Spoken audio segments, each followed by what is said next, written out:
अर्थात ऋषि दुर्वासा के क्रोध को जागृत करने के लिए दिवस के मध्याह्न तक सप्तद्वीप की मिट्टी के साथ उस मरकट हनुमान का सुमेरु लौटना असंभव बनाना होगा।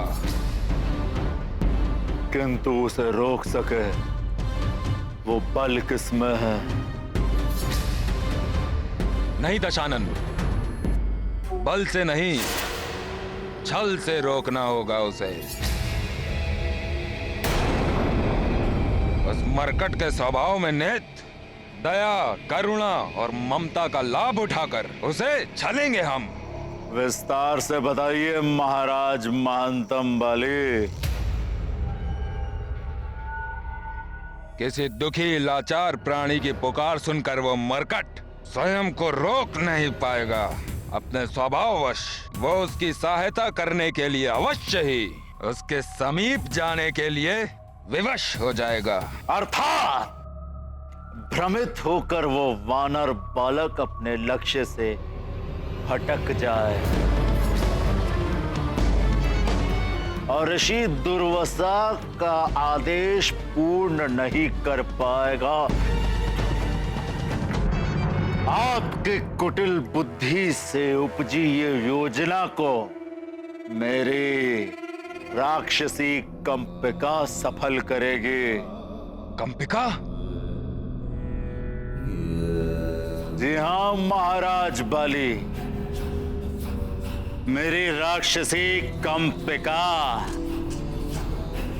दुखियारी वृद्धा मां का रूप धर के वो अपने रुदन से बालकों को अपनी ओर आकर्षित करती है।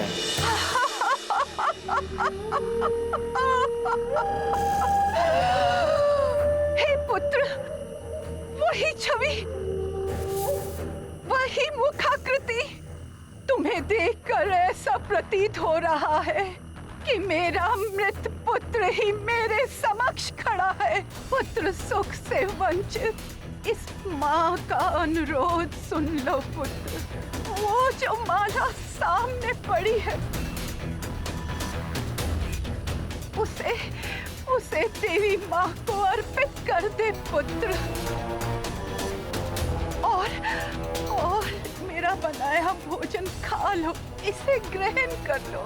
तो मुझे ऐसा प्रतीत होगा कि मैंने अपने पुत्र को ही भोजन खिलाया है पुत्र। इसे ग्रहण कर लो पुत्र, इसे ग्रहण कर लो पुत्र।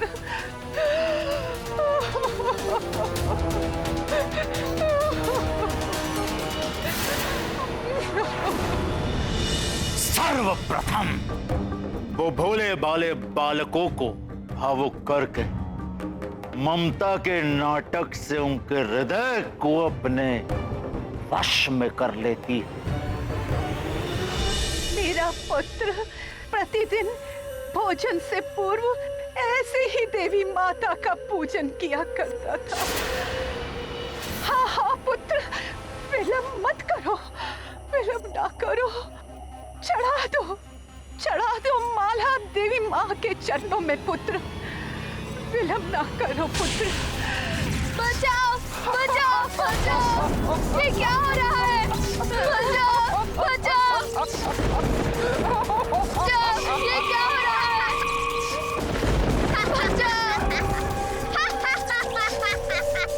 बचाओ! बचाओ मुझे! ये क्या हो रहा है? जाने दो मुझे! बचाओ! बचाओ! कोई तो बचाओ! मुझे यहाँ से जाने दो! ये क्या हो रहा है? मैं क्यों नहीं पा रहा? मेरे छलावे में जो आया उसने मुझसे पार ना पाया। अब तुम मेरा भोजन बनोगे पुत्र।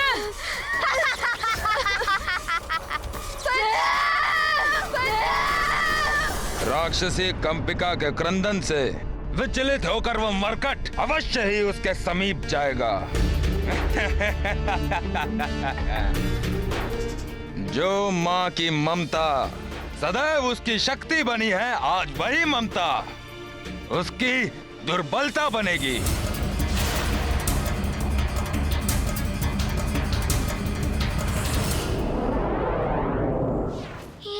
यह तृतीय द्वीप।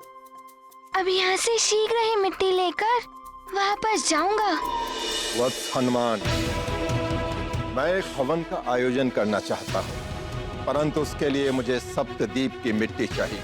आज दिवस के मध्याह्न तक ये कार्य संपन्न हो जाना चाहिए हनुमान। हे पृथ्वी माता, प्रणाम। मुझे आपसे मिट्टी लेने की अनुमति दीजिए।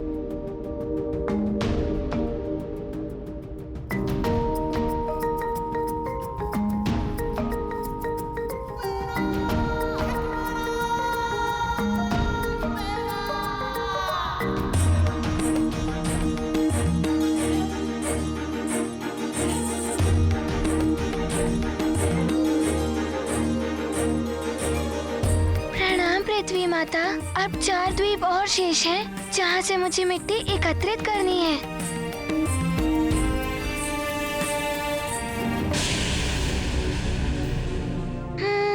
द्वितीय प्रहार अभी शेष है, फिर भी मैं विलंब नहीं करूँगा।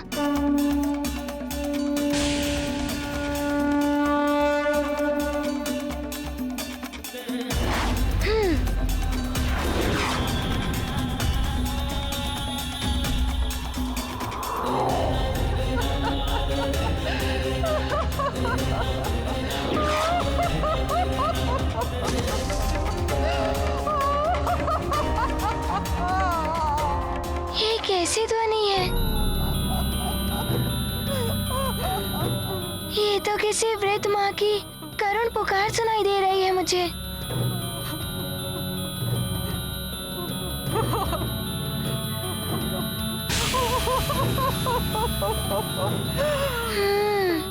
उस कुटिया से आ रही है ध्वनि। कहीं वो वृद्ध माता किसी कष्ट में तो नहीं है? मैं किसी असहाय को अकेले छोड़कर नहीं जा सकता।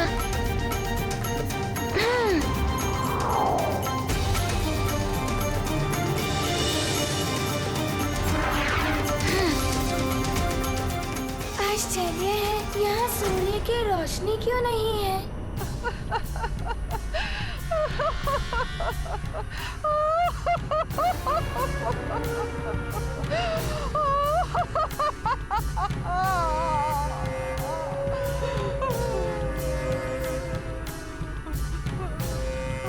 आ गया वो वानर बालक जिसका वध करने के लिए मुझे लंकेश ने आदेश दिया था।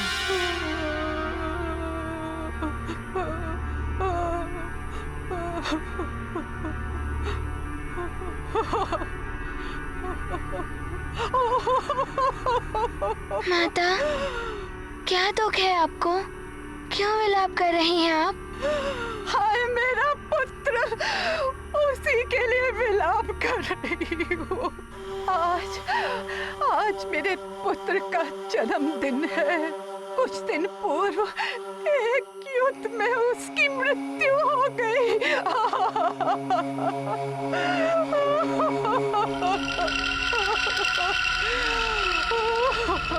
ये तो बड़े ही दुख की बात है। मैं सुमेरु का युवराज हनुमान हूँ। यदि मैं किसी प्रकार से आपका दुख दूर कर सकूं। तुम मेरे लिए क्या कर सकते हो पुत्र? मेरा पुत्र अपने जन्मदिन पर अपनी रुचि की खीर और पकवान मुझसे बनवाया करता था। यदि आज वो यहाँ होता।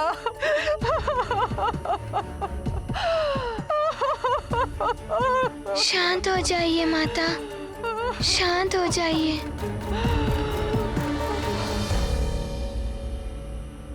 वो यहाँ होता तो इस समय मैं उसके लिए बड़े प्रेम से भोजन बना रही होती। हाय मेरे लाल, तू कहाँ चला गया अपनी माँ को छोड़कर? मैं किससे खीर खिलाऊंगी, किसे अपना भोजन खिलाऊंगी?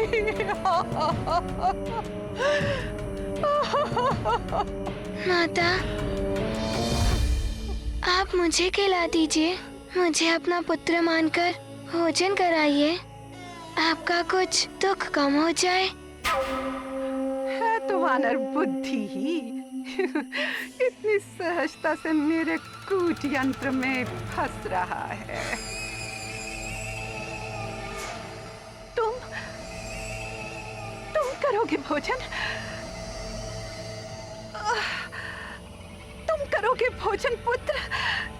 ठीक है पुत्र, तुम बैठो, मैं अभी तुम्हारे लिए भोजन लेके आती हूँ।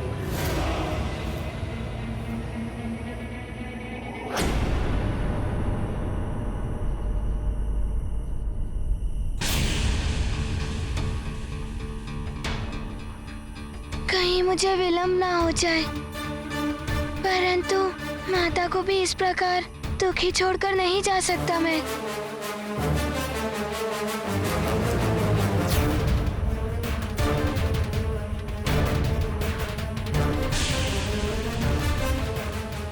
द्वितीय प्रहर होने को है।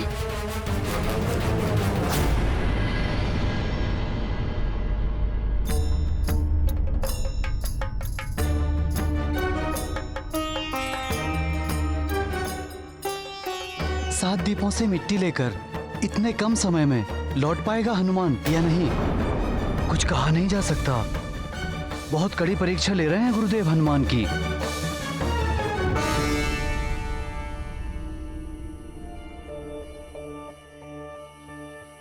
कहीं ऋषिवर द्वारा दी गई अवधि समाप्त ना हो जाए। कितना समय लगा रही है माता।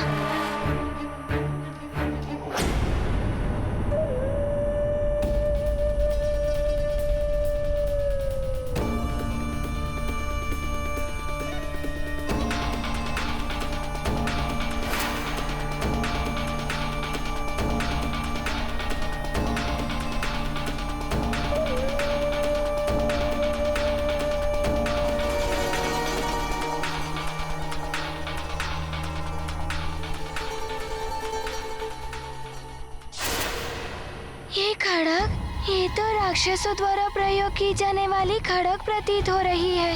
ये यहाँ कैसे? कुछ तो विचित्र व असामान्य है।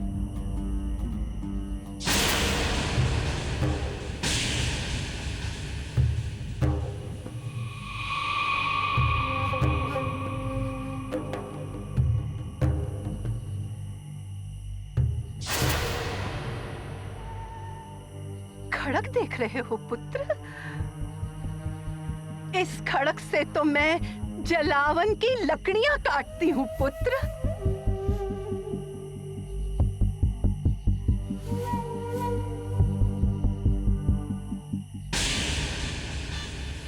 इनके हाथों में तो कंपन हो रहा है, फिर इतने अशक्त हाथों से ये कैसे इस खड़ग को उठाती होंगी?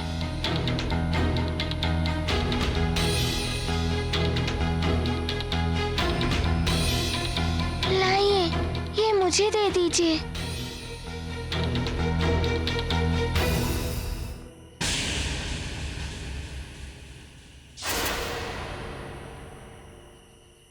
खड़ग तो देख ली इसने, कहीं कोई शंका न हो जाए। मुझे शीघ्र ही अपनी योजना के अनुसार इसे समाप्त करना होगा, अन्यथा कोई भूल हो गई तो लंकेश के कोप का भाजन बनना पड़ेगा। रुक जा पुत्र, रुक जा। मेरा पुत्र ऐसे ही भोजन आरंभ नहीं करता था। हमारे यहाँ परंपरा है कि भोजन आरंभ करने से पूर्व हम अपने इष्ट देव को पुष्पों की माला अर्पित करते हैं पुत्र।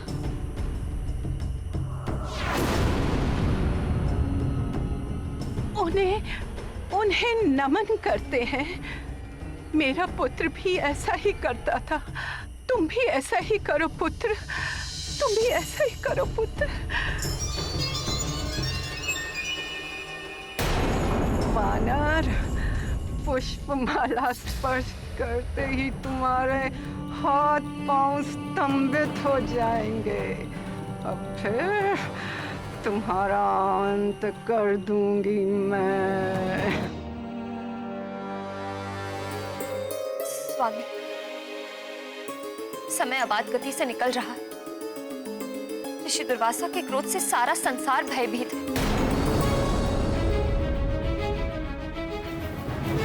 यदि हनुमान ने आने में विलंब कर दिया और शुभ शुभ बोलो अंजना। हमें आशा रखनी चाहिए कि हनुमान समय रहते अपना कार्य पूर्ण कर लेगा और ऋषि दुर्वासा को क्रोधित होने का अवसर नहीं देगा।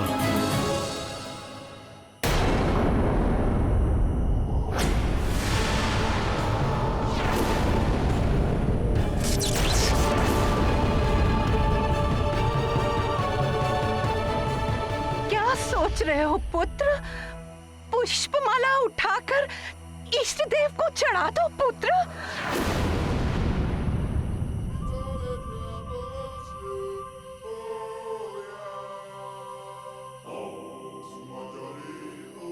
माला उठाओ और माला चढ़ा दो पुत्र। किंतु पुष्पमाला चढ़ानी कैसे है? कैसे क्या पुत्र? माला उठाओ और इष्ट देव के चरणों में चढ़ा दो पुत्र।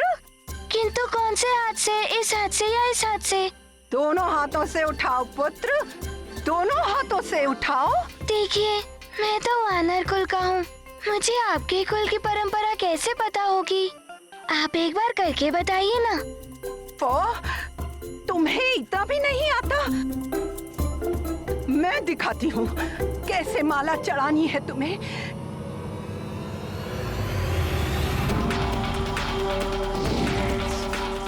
ये क्या हो गया? मेरे हाथ! ये क्या हो गया? मैं अपने ही कूट यंत्र में फंस गई। नहीं, वानर!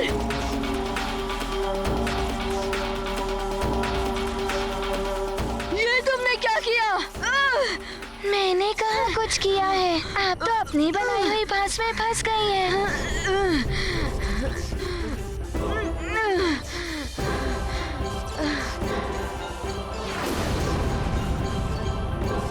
वानर, उस खड़क को तो तुम स्पर्श भी मत करना। यदि तुमने मेरा वध करने का प्रयास किया तो मैं आपका वध नहीं करूंगा। मुझे तो अपने कार्य के लिए विलंब हो रहा है।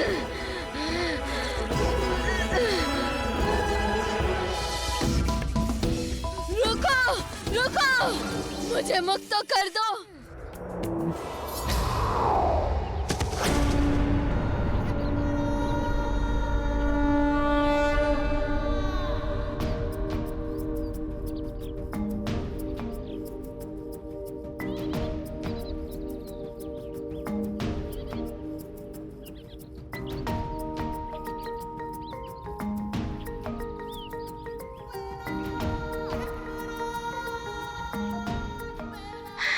समय रहते सब द्वीपों की मिट्टी एकत्रित हो गई। ये क्या? मेरी छाया तो छोटी सी रह गई है। लगता है द्वितीय प्रहर का समय भी समाप्त होने वाला है। मुझे शीघ्र ही सुमेरु पहुंचना होगा।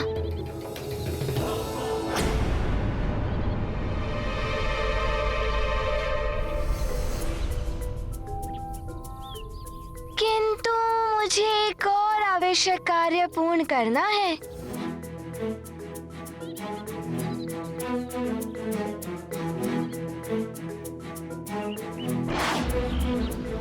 नारायण नारायण, ये हनुमान को क्या हो गया है? तब तो द्वीप की मिट्टी एकत्रित करने के पश्चात वो सुमेरु की दिशा में ना जाकर विपरीत दिशा में क्यों जा रहा है?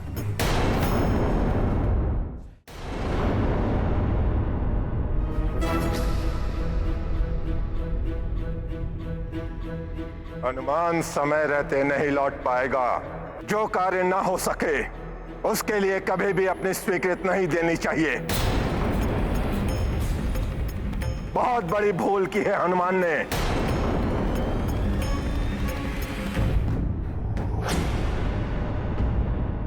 कहीं ऋषि दुर्वासा क्रोधित ना हो जाए। हे प्रभु, मेरे लाल को इनके कोप से बचाना। महाराज केसरी, प्रतीत होता है आपका पुत्र यह भूल गया कि द्वितीय प्रहर के समाप्त होने से पहले लौट कर आना है। क्षमा कीजिए ऋषिवर, हनुमान आता ही होगा। अभी भी द्वितीय प्रहर में कुछ क्षण शेष हैं।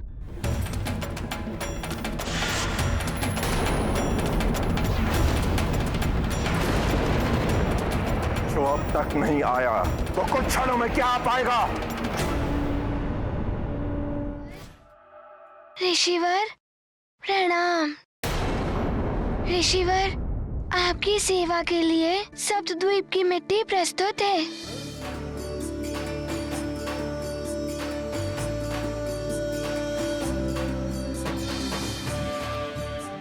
शिष्यों,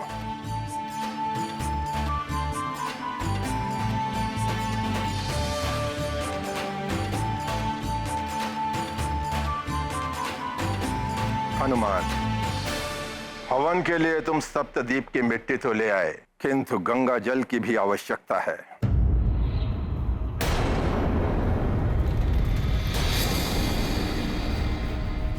हनुमान से कार्य अधूरा रह गया। कहीं ऋषिवर कुपित ना हो जाए हनुमान से। ऋषिवर, जब पिताश्री यहाँ हवन करवाते थे तब उन्हें गंगा जल की आवश्यकता पड़ती थी। ये मुझे स्मरण था तो मैं गंगा जल लेने चला गया। हे परम पावनी गंगा माता, ऋषि दुर्वासा को अपना हवन करने के लिए आपके जल की आवश्यकता होगी। मैं केसरी नंदन हनुमान आपसे जल प्राप्त करने के उद्देश्य से आया हूँ। मुझ पर कृपा करें।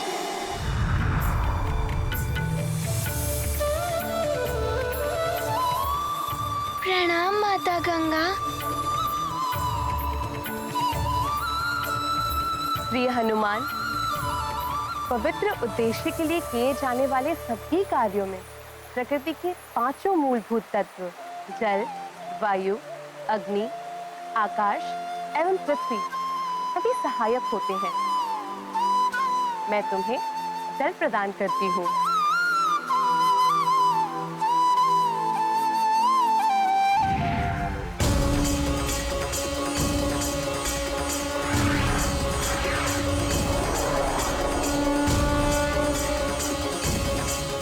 प्रणाम माता। ऋषिवर, ये गंगा जल।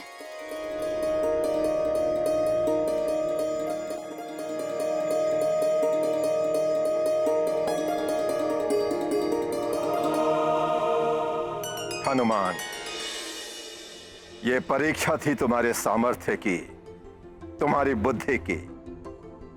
मुझे प्रसन्नता है कि तुम इस परीक्षा में सफल रहे। अब मैं तुम्हारी वीरता, बुद्धि चातुर्य और दूरदर्शिता पर विश्वास कर सकता हूँ। ऋषिवर, हनुमान बहुत ही प्रसन्न है कि आपने उसे विश्वास के योग्य समझा। ऋषिवर, आपकी सेवा करके तो हनुमान का जीवन धन्य हो जाएगा। ठीक है हनुमान, अब मुझे जगत कल्याण के लिए कल्प वृक्ष के नीचे बैठकर तपस्या करनी है। अब मैं उस कल्प वृक्ष की रक्षा करने का कार्य तुम्हें सौंपता हूँ हनुमान।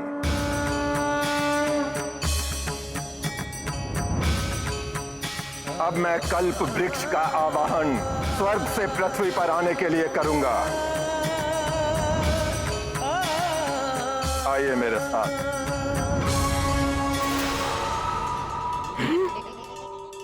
स्वर्ग का कल्प वृक्ष इस पृथ्वी पर?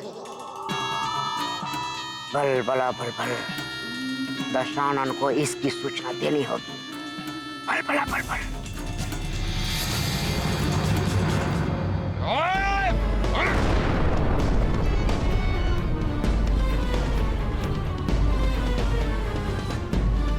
महाराज बाली, असफल हो गई आपकी युक्ति। लंकेश!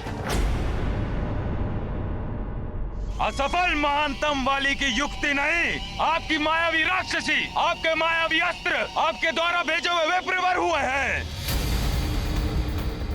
बारंबार आपकी माया असफल हो रही है। मेरी माया सफल नहीं होती। वो माया ही थी जिसके कारण वो वानर बालक की शक्तियां छीन ली गई। वो माया ही थी जिसके कारण वो वानर बालक अशक्त हुआ था। किंतु लाभ क्या हुआ इसका लंकेश? लाभ होता होता लाभ महाराज मानतम बाली। यदि आपकी माता बीच में आकर आपको रोक न देती तो लाभ होता। वाली नहीं, वाली नहीं, मैं किष्किंधा की महारानी तुम्हें अपने वचन के बंधन से मुक्त करती हूँ। और पुनः उस वानर बालक को शक्तियां एकत्रित करने का अवसर प्राप्त नहीं होता, अन्यथा स्थिति आज कुछ और होती। स्थिति कोई भी हो, किंतु वो मरकट जीवित नहीं रहना चाहिए। नहीं नहीं महाराज बाली, असफलता हमारी असुरी माया की नहीं है। वो वानर बालक बहुत चतुर है और देवता भी उसकी सहायता करते हैं। परंतु लंकेश, अब तक तो ऋषि दुर्वासा ने उस कल्प वृक्ष की आह्वान कर कल्प वृक्ष का आह्वान पृथ्वी पर लाने के लिए वानर, कल्प वृक्ष की रक्षा करनी है ना तुम्हें। अब यही कल्प वृक्ष बनेगा तेरे श्राप का माध्यम।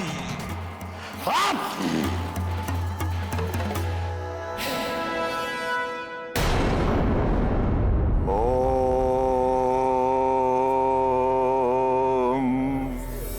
तेजो सीति कल्प वृक्ष आवाहने विनियोगः।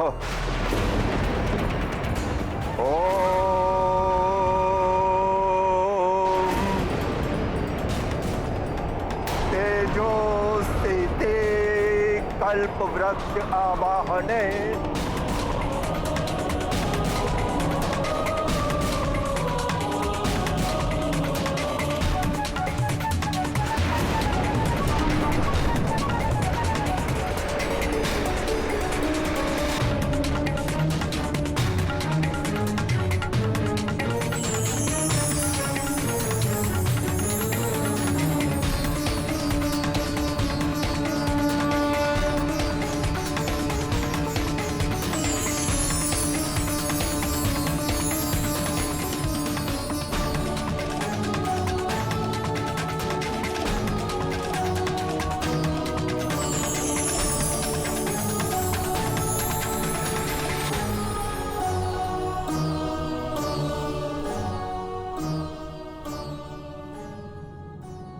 कल्प वृक्ष कोई साधारण वृक्ष नहीं है।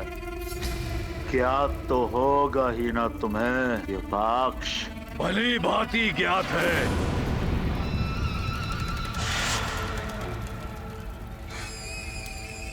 पाताल राज युपाक्ष को सब ज्ञात है। समुद्र मंथन से उत्पत्ति हुई थी इस कल्प वृक्ष की। समस्त मनोकामनाएं पूर्ण करता है ये कल्प वृक्ष, स्वर्ग लोक का ये दिव्य कल्प वृक्ष। तो तुम्हें यह भी ज्ञात होगा पाताल राज युपाक्ष कि यदि तुम उस कल्प वृक्ष को चुराकर यहाँ पाताल लोक में ले आए तो तुम उसकी सहायता से पाताल लोक को भी स्वर्ग के समान वैभवशाली बना सकते हो। और ये कार्य एकमात्र केवल तुम ही कर सकते हो, इसलिए हमें तुम्हारी आवश्यकता पड़ी। किंतु आप दोनों का कौन सा प्रयोजन सिद्ध होगा इससे?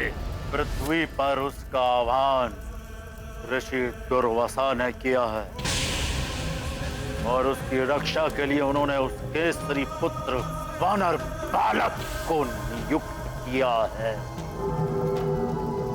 जैसा कि लंकेश ने बताया, तुम उस कल्प वृक्ष को चुरा सकते हो और यदि तुमने ऐसा किया तो ऋषि दुर्वासा कुपित होकर उस मरकट को श्राप दे देंगे। बताओ, कर सकते हो तुम ऐसा या नहीं?